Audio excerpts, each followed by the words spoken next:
Assalamualaikum warahmatullahi wabarakatuh. Minasan konnichiwa. O genki desu ka? Itsumo genki de ne. Nah, pembelajaran hari ini kita masih di bab kazoku nih, yaitu pekerjaan manusia. Kita mulai aja yuk, siapin buku catatannya. Semangat! Pertama-tama seperti biasa nih, kita membahas kosakatanya dulu, yaitu kotoba nih, tentang pekerjaan. Apa aja sih? Kayak dokter, misalnya polisi, guru, atau petani. Oke, kita sekarang akan bahas beberapa jenis pekerjaan. Nah, yang pertama di sini ada dokter, yaitu Isha. Ya, Isha. Yang kedua ada perawat, yaitu Kangoshi. Dibacanya Kangoshi ya. Yang ketiga ada guru, apa nih? Sensei? Bukan. Loh, kok bukan sih? Nah, guru itu kyoshi. Kenapa? Kalau sensei itu adalah untuk memanggil. Jadi ke dokter juga manggilnya sensei loh. Tapi untuk sebuah profesinya yaitu dia, Isha dan kyoshi. Sekarang ada polisi nih. Polisi itu keisatsukan.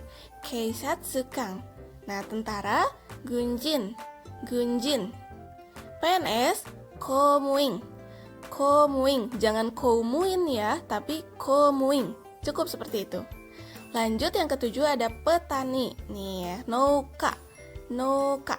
Dibacanya noka. Nelayan ada ryoshi. Ryoshi. Ya, dibacanya ryoshi. Kemudian ada pegawai bank. Ginkoin. Ginkoin. Kemudian ada pegawai kantor. Kaishain. Kaishain. Dan IRT, nih IRT itu ibu rumah tangga, shufu. Shufu, pasti banyak kan yang IRT. Nah sekarang ini ada paket siswa-siswa nih. Siswa SD, shogakusei. Shogakusei. Siswa SMP, chugakusei. Siswa SMA, kokousei. Dan mahasiswa, daigakusei. Daigakusei. Paham ya? Nah cukup deh segitu aja biar nggak pusing ngafalinnya. Sekarang kita lanjut ke kotoba. Tempat, masih kosakata ya. Tempat itu dalam bahasa Jepang adalah basho. Bukan bakso si mang-mang pinggir jalan ya, tapi basho. Nah ini udah ditulisin, RS itu rumah sakit, dibacanya byoing. Kemudian ada bank, ginko. Ada restoran, resutoran. Ini serapan bahasa asing, jadi penulisannya juga menggunakan katakana. Kemudian ada toko, mise, dan kafe atau warkop, kisaten. Bisa ya? Nah sekarang paket persekolahan nih. Kalau tadi siswa-siswanya, sekarang tempatnya. SD itu shogaku, kemudian SMP chugaku, SMA itu koko, universitas daigaku, dan perusahaan adalah kaisha. Bisa ya? Kalian tinggal latihan membaca aja. Lanjut yuk, sekarang kita masuk ke penyatakan pekerjaan anggota keluarga. Nah ini baru pola kalimat nih. Seperti biasa, ini dia rumusnya. Kita langsung aja masuk ke contoh deh. Nih, saya adalah siswa SMA. Masukkan ke contoh. Nah, watashi wa kokousei desu. Karena hanya tinggal diisi dengan pekerjaan aja setelah partikel wa. Ya, gampang kan? Sekarang misalnya ayah saya adalah dokter. Nih, ini kepemilikannya dulu. Berarti sayanya dulu. Nih, watashi no chichi wa. Iya betul. Ingat ya menggunakan no. Nah akhirannya baru isha des. Karena pekerjaannya adalah dokter. Diakhiri dengan kalimat des. Jangan lupa sebutan keluarga sendiri dan keluarga orang lain. Jangan sampai kebalik ya. Kalau untuk keluarga sendiri berarti cici. Dan untuk keluarga orang lain berarti otosang. Ingat ya. Selanjutnya ini masih menyatakan pekerjaan juga. Apa sih bedanya? Nah ini lihat nih, akhirannya itu o yateimasu. Ini ketika pekerjaan membuka usaha gitu. Nah dalam kurungnya juga itu usaha kan. Jadi kayak misalnya membuka restoran nih, atau membuka kafe, atau warteg, warkop, kayak gitu-gitu ya. Atau toko juga bisa. Nih ini contohnya ibu saya membuka usaha restoran.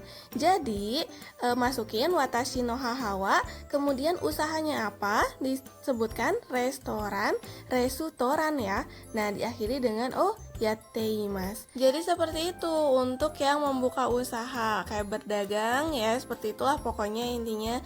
Nah misalnya juga nih miseo yateimasu berarti kan membuka usaha toko.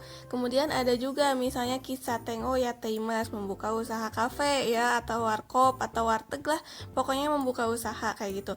Kalau profesi seperti biasa ya gunjin, tentara, polisi dan sebagainya yang tadi menggunakan akhiran des. Paham ya? Nah, ini untuk negatifnya sama aja seperti biasa, akhirannya saja yang berbeda yaitu dewa arimaseng atau yateimaseng. Contohnya, saya bukan siswa SMA berarti watashi wa kokosei dewa arimaseng. Kemudian contoh lain, ibu saya tidak membuka usaha restoran, berarti watashi no haha wa restoran no yateimaseng. Jadi negatifnya dari yateimas itu adalah yateimaseng. Paham ya sampai sini? Insyaallah. Lanjut ke kalimat bertanya. Nih, interrogatif. Akhirannya itu menggunakan shigoto wa nan desu ka? Shigoto itu kan artinya pekerjaan, kemudian nan desu ka adalah kalimat untuk bertanya. Contohnya, pekerjaan kamu apa? Nah, ini bisa menggunakan anata no shigoto wa nan desu ka? Ya, karena kamu kan pasti bertanya kepada orang lain. Atau bisa juga oshigoto wa nan desu ka? Oh, di sini maksudnya itu adalah lebih sopan ya, yang untuk bertanya kepada orang tua misalnya atau kepada yang lebih tua pokoknya. Jadi oshigoto wa nan desu ka? Atau kayak yang belum kenal gitu kan. Jadi lebih sopan lah pokoknya, lebih formal gitu.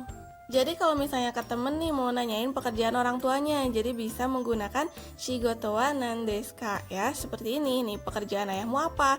Oto-san no shigoto wa nan desu ka, seperti itu. Tapi kalau nanyain ke ayah temennya langsung, baiknya menggunakan oshigoto ya, biar lebih formal. Lanjut, kita menyatakan usia anggota keluarga. Nah, sekarang kita membahas usia nih. Seperti biasa ada rumusnya. Untuk menyatakan usia itu adalah nani-nani sai. Nani-nani di sini kalian bisa ditulis dengan angka. Ya, jadi ini titik-titik angka kemudian dilanjutkan dengan sai. Seperti biasa ada pengecualiannya. Nah, untuk 1 tahun itu adalah isai yang harusnya ichisai ya kan. Nah, ini pengecualian jadi isai, jangan aneh ya. Kemudian untuk 2 tahun ini biasa aja, angka 2 itu ni dan diakhiri dengan sai, jadi nisai. Kemudian selanjutnya ini nih 3 tahun sampai 7 tahun seperti biasa aja, sansai, yonsai, gosai, rokusai, dan nanasai. Kemudian pengecualian lagi untuk 8 tahun jadi hasai. Biasanya 8 itu hachi, sekarang pengecualian jadi hasai. Kemudian 9 tahun kyusai, dan 10 tahun ini boleh jisai atau jusai ya. Jadi pengecualian juga nih, kadang jusai, kadang jisai. Nah, selanjutnya ini pengecualian semua. 11 tahun otomatis jadi ju isai, jangan ju ichisai ya. Ingat 1 tahunnya isai, jadi ju isai. 18 tahun ju hasai, dan yang terakhir ada 20 tahun nih, hatachi. Enggak yang terakhir sih, misalnya 21 itu sama aja jadi nih ju isai. Kemudian 38 misalnya sanju hasai. Pokoknya kayak gitu ya, yang akhirannya 1 dan akhirannya 8 berarti isai dan hasai. Untuk yang aneh banget itu hanya 20 tahun aja, yaitu hatachi. Paham ya sampai sini? Kalian bisa hafalin nih untuk pengecualiannya dan nanti juga akan bisa dengan sendirinya. Lanjut nih untuk kalimat positif ya, menyatakan usia anggota keluarga. Sama aja dengan pekerjaan tadi, yang bedanya adalah ini diganti usia untuk pekerjaannya. Langsung aja kita ke contoh, ini saya berusia 16 tahun misal ya. Nah, watashi wa jurokusai desu. Gampang kan? Ini tinggal diganti aja pekerjaan menjadi usia. Sama juga, ini kayak pola kalimat menyatakan nama ya kan. Nah, contoh selanjutnya ada kakak perempuan saya berusia 20 tahun. Berarti ane wa, inget ya, ane, bukan onesang, karena ini sebutan untuk keluarga sendiri adalah ane. Ya. Kemudian usianya 20 tahun. Ingat nih, pengecualian untuk 20 tahun itu yang aneh banget, hatachi desu. Jadi kakak perempuan saya berusia 20 tahun adalah anewa hatachi desu. Lanjut ke contoh yang lainnya, ada kakak laki-laki Yuki berusia 28 tahun. Berarti Yukinya dulu nih karena kepemilikan. Yuki-san no oni-san wa, baru ini oni-san ya karena keluarga orang lain. 28 tahun niju hasai desu. Ingat niju hasai desu, bukan hachisai, karena pengecualian 8 hasai. Jadi niju hasai desu. Bisa ya, paham ya sampai sini? Mudah-mudahan paham. Lanjut ke kalimat negatifnya. Untuk negatif sama aja, akhirannya dewa arimaseng, gak usah dijelasin lagi ya. Tuh, ini aja contohnya, lihat. Saya bukan berusia 7 tahun, berarti watashi wa nanasai dewa arimaseng. Udah hatam lah ya insya Allah untuk pola kalimat negatif, karena akhirnya tinggal negatif aja. Nih contoh lain, ayah Raka bukan berusia 40 tahun, berarti Raka Sangno Oto Sangwa Yongjisai Dewa Arimaseng. Paham ya, nggak usah dijelasin panjang lagi. Lanjut aja ke pola kalimat untuk interrogatifnya, yaitu menggunakan kata tanya nansai atau oikutsu. Nah ini dia contohnya, kamu usia berapa tahun kepada teman atau kepada sejawat bisa menggunakan anata wa nansai desu ka? Nansai itu yang artinya menanyakan umur berapa gitu ya, usia berapa. Sedangkan kepada orang tua atau atasan lebih formal, lebih sopan itu menggunakan oikutsu desu ka? Jadi biasanya menanyakan umur itu kan agak sensitif ya. Jadi kepada yang lebih tua kalian bisa bertanya menggunakan oikutsu desu ka? Itu lebih sopan ya. Selesai deh, warimashita. Alhamdulillah, warimashita itu artinya selesai ya. Nah jadi untuk pembelajaran hari ini alhamdulillah kita cukup sampai sini dulu. Semoga teman-teman semuanya paham, siswa-siswi saya juga paham, dan intinya semoga bermanfaat khususnya untuk siswa-siswi saya di sekolah dan umumnya untuk teman-teman yang berminat untuk belajar bahasa Jepang. Jangan lupa di like dan di share biar manfaatnya semakin meluas dan biar banyak orang juga yang belajar bahasa Jepang. Terus juga kalau misalnya ada pertanyaan jangan sungkan untuk di komen, ajukan pertanyaannya ya, insya Allah nanti saya jawab. Dan kalau misalnya saya ada kesalahan silahkan dikasih tahu di kolom komentar juga. Sekian dulu ya untuk pembelajaran hari ini. Terima kasih banyak yang udah menyimak sampai akhir. Sampai jumpa minggu depan. Mata Raisyu. Assalamualaikum warahmatullahi wabarakatuh.